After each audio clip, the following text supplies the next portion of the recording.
Good morning and welcome to One Baha'i, that regular show where, I just sit back and share a few personal thoughts about the Baha'i faith. It's nothing official, it's just me. So today I'm sitting in my garage, looking out at the forest behind you, and there's a haze of smoke in front of it. The smoke is blowing in from overseas, so if I start coughing, I apologize. That's why it's kind of hard on the lungs today. Excuse me. So normally I try to keep these videos to about 10 minutes. This one's going to be longer. I'd apologize, but I'm not really sorry. I want to share a story and then talk a little bit about the Kitab-i-Iqan, the Book of Certitude. A number of years ago, my friend Samuel and I were living together. And he was a fairly new Baha'i, and he had run across a quote from The Guardian. I don't know it offhand, but Shoghi Effendi had said something like, spend your leisure time studying the writings. So, Samuel said, that sounds good. And he said, as long as we're living together, why don't we spend our leisure time studying the writings? He said, why don't we study a book as long as we're roommates? Once a week minimum. It ended up being 3 or 4 times a week, but, once a week was our minimum. And I asked him, I said, Sam, what book should we study? Baha'u'llah wrote a lot. I'm thinking, we'll do the hidden words. We can choose a little bit at a time. Not Sam. He said, why don't we study the Kitab-i-Iqan? I said, all right. I had read it, but I didn't really know it. So when we began our study, we ran across another quote that said something to the effect of, if you want to be an effective teacher of the cause, you need to understand the methods and arguments that Baha'u'llah uses in the Kitab-i-Iqan. Sounded good. Now, like I said, I had read it before. The arguments seemed fairly straightforward. But we were curious about the methods. After all, as you know, this book was written in response to a letter from one of the uncles of the Bab.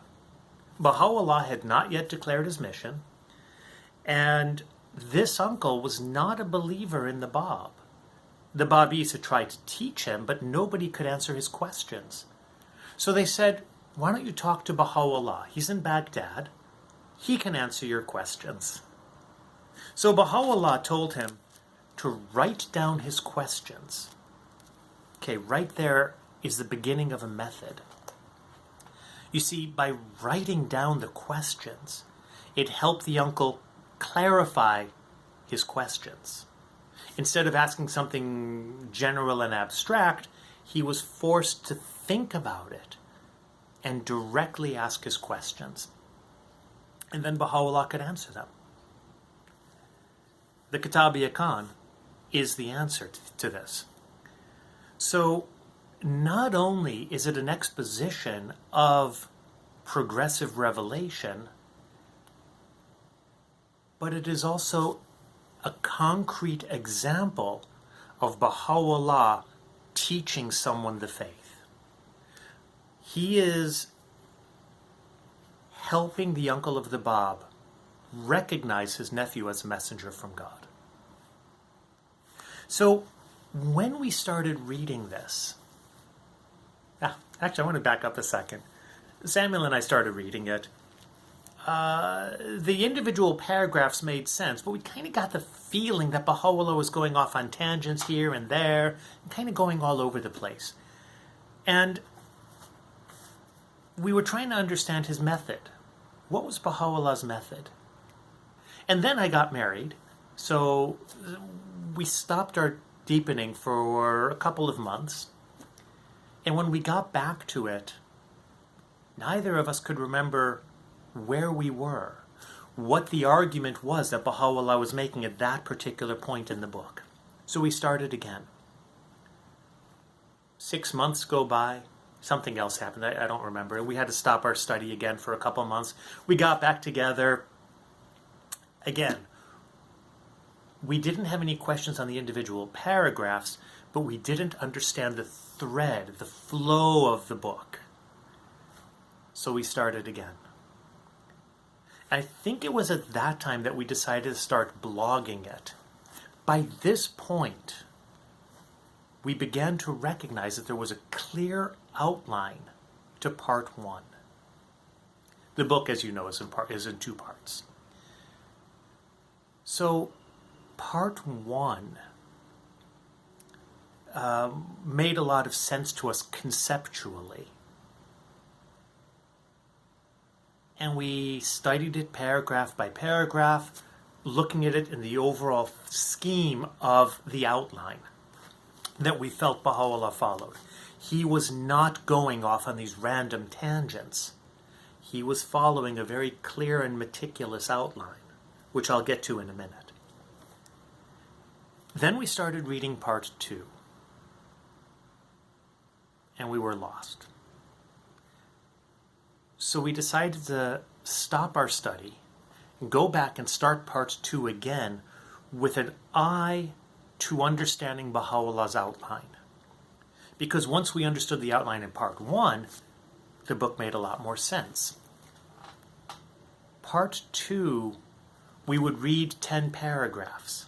And then the next week, I would say, okay, this is the overall idea of these 10 paragraphs, and then we would read 10 more. Okay, this was the idea of the first 20 paragraphs, and then we would read 10 more. The first 30 and 10 more. And by doing this over and over and over, we began to get a sense of the outline of part two. Now, I have to say, we finally finished our first read-through last Tuesday. I have a note here in my book. It says we finally reached the end for the first time on 8 September 2020. But right before that it says we began our study 15 November 2000. It took us almost 20 years to finish our first read-through of this book. And it's not that we were going into great detail at any point. It's that we were really striving to understand the method that Baha'u'llah used. And that's what I want to share today. So 7.5 minutes into it, I'm finally getting to my point. So part one. The uncle of the Bab very sensibly asks, how can my nephew be the promised one? It's a great question. I totally get it. And he asks questions like, how does the Bab show the sovereignty that the promised one is supposed to show? How does he fulfill this prophecy or that prophecy? They're great questions. And in part one, Baha'u'llah does not answer him. As far as I can tell, he doesn't even begin to address any of the questions. You see, instead, he begins by first talking about the importance of detachment. In the very first paragraph, he says, no man shall attain the shores of the ocean of true understanding except he be detached from all that is in heaven and on earth. And I believe that that detachment is the essence of part one. It's not that you forget what you know, not at all. It's that you don't insist on your understanding. You are detached from it. You are open to a new understanding.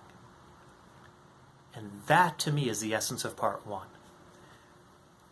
Baha'u'llah begins with a few paragraphs talking about this importance of detachment. And he tells the uncle, ponder, consider, reflect. Over and over, he says, time and again, consider the past, ponder for a moment, reflect. He always tells the uncle to go back and recognize what you already believe. He then spends 17 paragraphs describing the messengers that the uncle already recognizes. Noah, Abraham, Hud, Salih, Moses, but he doesn't talk about what makes them unique. When he talks about Noah, he doesn't talk about the flood and the ark. No, instead, he talks about the persecutions that Noah suffered. He talks about what all the messengers have in common. And then he goes to Matthew 24. I remember this because it's in paragraph 24, and it's on page 24 in the English edition. So, Matthew 24, paragraph 24, page 24. And he goes to that beautiful quote from Jesus. You already know it. The sun shall be darkened, the moon shall not give her light, the stars shall fall from heaven, and on and on. And the rest of part 1 follows that quote as an outline. Phrase by phrase, in order, Baha'u'llah goes and shows how that prophecy does not refer to the Bab, but refers to Muhammad. He spends virtually all of part 1 reinforcing the foundation of this man's belief in the Prophet Muhammad. Why? Obviously, I don't know. But to me, if you're going to build a building, you need to build it on the strongest foundation possible. And a building can only be built as high as the foundation will support. So, before Baha'u'llah answers the uncle's questions, before he helps him build his faith in the Bab, he reinforces the foundation. Why are you a Muslim? If you are a Muslim, he implies, because your parents were Muslim, you would not have recognized Muhammad in his lifetime. If you are a Muslim because most of the people in your community are Muslim, you would not have recognized Muhammad in his lifetime. So the only reasonable reason for being a Muslim are those reasons that would have allowed you to recognize Muhammad when he was alive. It's a very interesting point. Why are you a Christian? Is a question I ask many people. Why are you Jewish? And I try to help them come to a stronger foundation of their own belief. Why do I do this? Because it's what Baha'u'llah did in the Kitab-i-Iqan. And I find when I do that, people are far more receptive to hearing about the Baha'i teachings. And they do so with a far more open mind. The very concept of exploring what all the messengers have in common already is an eye-opener for people. So many people never even thought of asking that question. And that question is the first 20 paragraphs of the Kitab-i-Iqan. Okay. We get to part 2. And Samuel and I are totally lost. Like, we have an outline.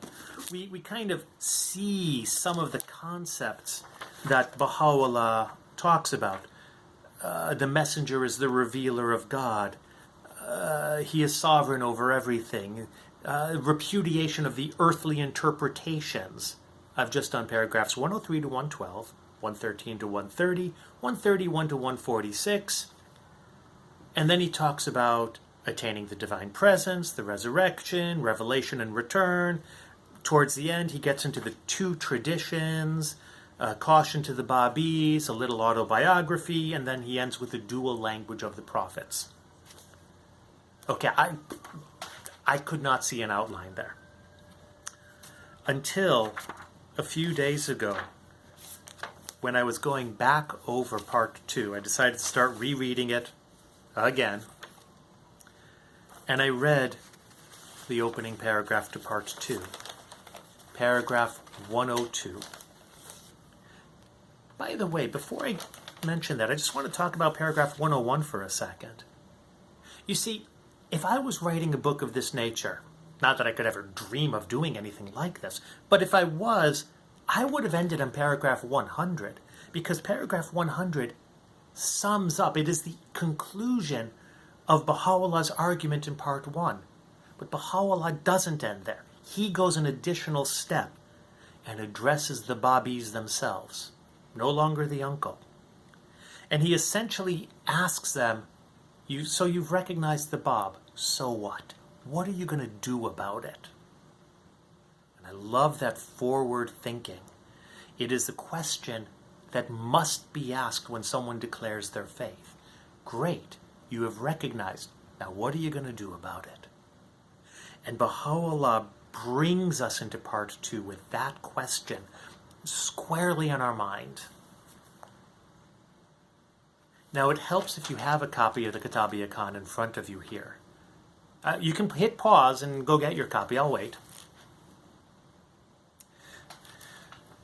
So the first paragraph in part 2, to me, seems to be the outline for all the rest of the book. Remember, one of the big questions was, how does the Bab show sovereignty?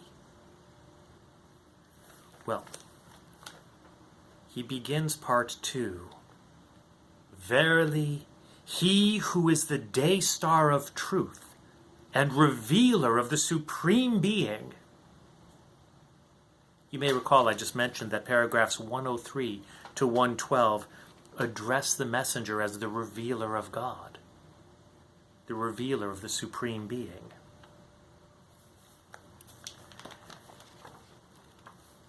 He continues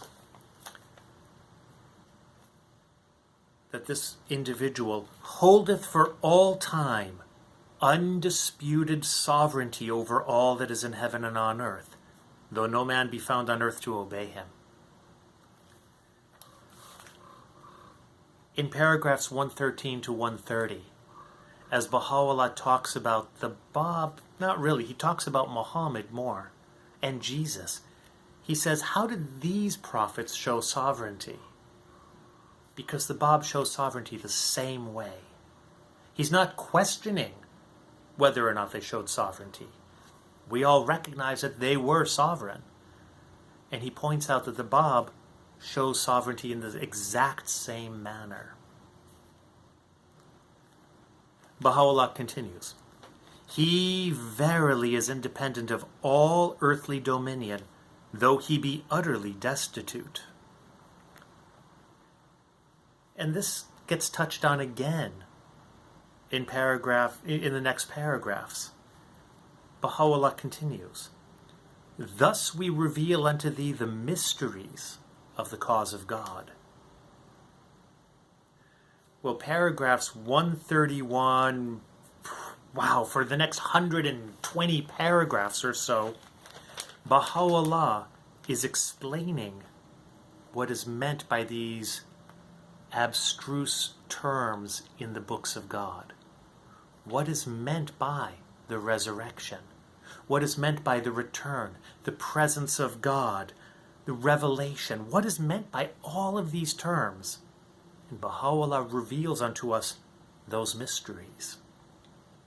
He points out that the return is not merely the return of the messenger of God as we commonly think, but is actually the return of the prophet, the return of the enemies, the return of the companions. It's the return of the gestalt, of the whole panoply of the revelation.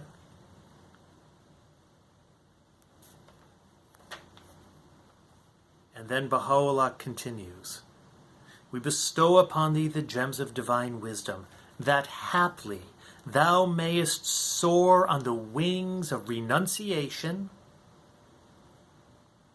to those heights that are veiled from the eyes of men. At the very end of the Kitab-i-Iqan, Baha'u'llah gives a short biography of himself, a short autobiography. And if we read it carefully, we will recognize that Baha'u'llah follows the same pattern as the prophet said he was talking about at the beginning of the book. It's the same pattern again. he talks about this dual language. These are the heights that are currently veiled from humanity at that time.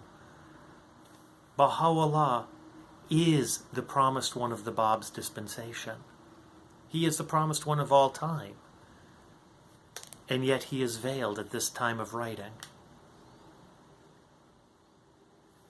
When I went back and reread paragraph 102, I realized that to me it seems like an outline for the entire book.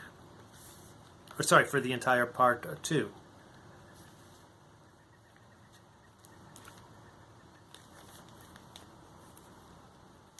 Samuel and I spent a long time reading this, trying to get a good understanding of what Baha'u'llah's outline was.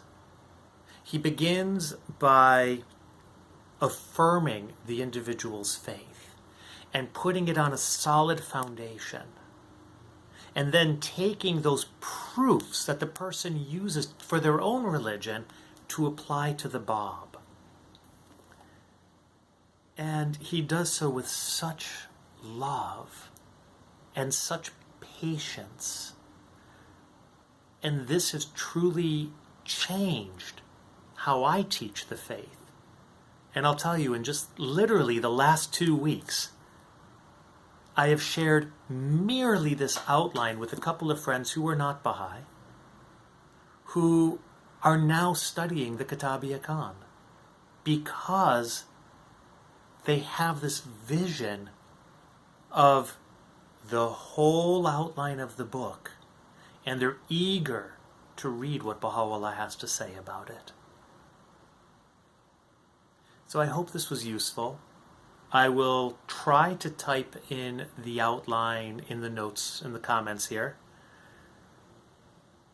In the meantime, thank you very much for joining. I do realize that this was quite a bit longer than normal, but I did not want to cut it off. I really felt it was important to talk about the story and the Kitab-i-Iqan both. And just as a reminder, Samuel and I spent 20 years looking at this book so far. And that doesn't make us experts on the book by any stretch. It just means that we have read it, and that we are striving to gain glimpses of understanding in it. And there are certain gems that we have found which we wanted to share.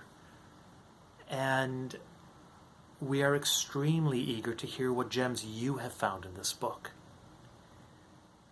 It is a truly remarkable book. Hooper Dunbar, former member of the House of Justice, has spent so many more years studying it and regularly deepening on it with the youth. We felt impelled to do no less. So hopefully this will inspire you to pick up this book again and read it again and share your thoughts on it. It is a truly astonishing book. Thank you very much for joining. We'll talk next time.